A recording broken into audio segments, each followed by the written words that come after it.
Folks, today, if you don't mind, pull up the PowerPoint presentation so we can do that, and we'll do the demo at the end. My name is Eisen. I'm the founder of 41st Parameter, now a part of Experian.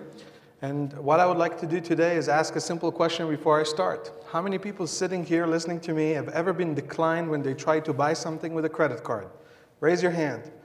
Look to the right, look to the left, more than one. We have invented a system called Trust Insight that for the very first time will allow online merchants that do card not present transactions and issuer banks for the very first time to talk to each other and exchange one piece of information that was never available.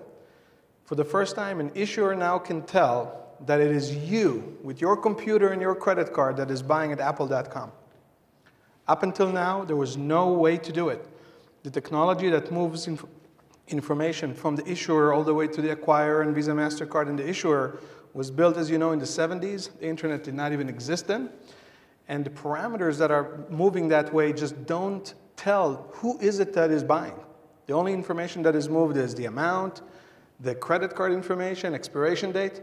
But the big question, is it this my customer buying right now, is just not in the protocol. So we've looked at this problem and realized that changing the highway of payments, meaning adding this data to the current legacy system, will take so long that my grandchildren may be able to see it come to life. And we've come up with a very clever way.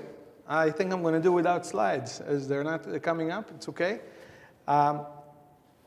We've found a way to move this data from the merchants to the issuers through a middle point called the cloud, which I'm about to demonstrate to you the speed of. And this, for the first time, will allow issuers to know this is my customer shopping at the merchant, so they can, listen carefully, approve more transactions. This is not necessarily a fraud play that will allow us to reject more. This is the exact opposite. This is whitelisting that will allow us to say, this is the customer, don't decline them. If you want a visual example, think about the dolphins getting caught in the tuna net. Those are good customers who are trying to buy and just getting declined for no good reasons. Everybody who raised their hand before, that's you. We're trying to get those dolphins out of the tuna net, as in tell the issuers, don't decline this transaction. This is your customer buying right now, so you don't have a bad experience. What I'll do now is show you how it works. I will not take questions. I only have 3 more minutes. But if we win, we'll tell a joke. How's that? A risk management joke, the only one I know. So I said that the issuer and the merchants collaborate through the cloud. We've erected a system called Trust Insight. Let me show you. This is a regular computer here that I'm using on the Wi-Fi of the hotel. I'm just going to show you how quickly it will tell right now when I'm going to click this button to calculate which computer are we dealing with. Ready? I'll do a countdown. 3, 2, 1, click.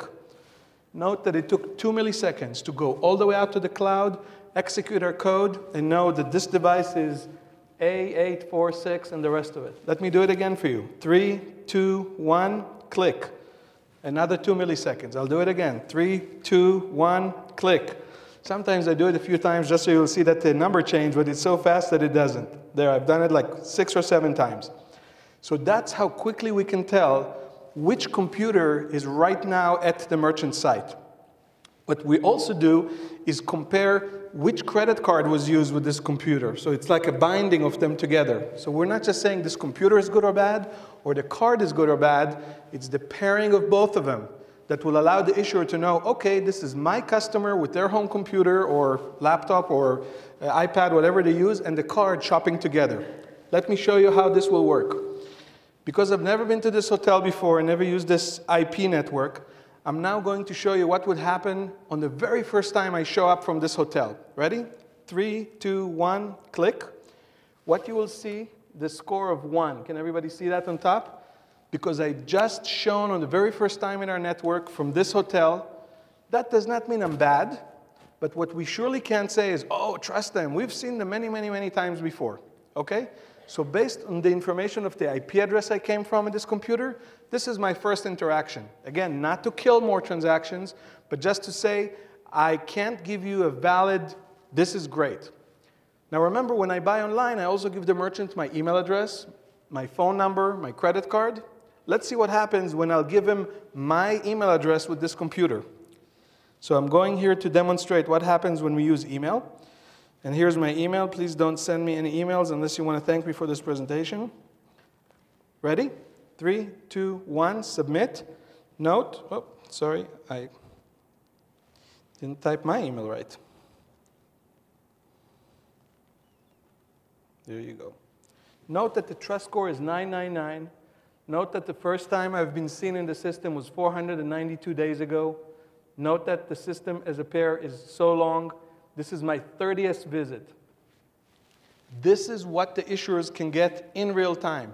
An instant number, an instant score that tells them this computer and this email have been seen all over the internet many times for a long period of time, and nobody ever reported them fraudulently. Okay? Let me show you one more demonstration. We'll use a credit card. Here's a test card. If you don't know, Visa has this lovely test card of 4 and 15 ones, so let's count together. 1, 2, 3, 4, 5, 6, 7, 8, 9, 10, 11, 12, 13, 14, 15. So this number, together with my computer, again, have been seen in the system 431 days. The maximum score, what we're telling the issuer is, this is Ori and his computer behind that merchant's website. Don't decline them because you think it's fraud. You surely should decline them if I don't have money in the account. Don't send that iPad to people who don't pay their bills. But for authentication and fraud verification, this is the first system in history that will allow less people to get declined and get more sales going through. I have 1 minute and 13 seconds, so I'm going to tell you that joke real quickly, even if we don't win, and I'll thank you. A call center rep at a card company calls a customer and says, "Sir, I would like to verify a few charges. Do you have your wallet on you?" The person says, "Yes." He says, "Could you please let me know if our card is in your wallet?" The person says, "Of course not." The customer service rep says, like, "Why not?" Says, like, "Oh, I lost it about a month ago." So the rep says, "Why didn't you call us to report it as fraud?" He says, "Oh, the fraudsters, they spend less than my wife." Thank you so much.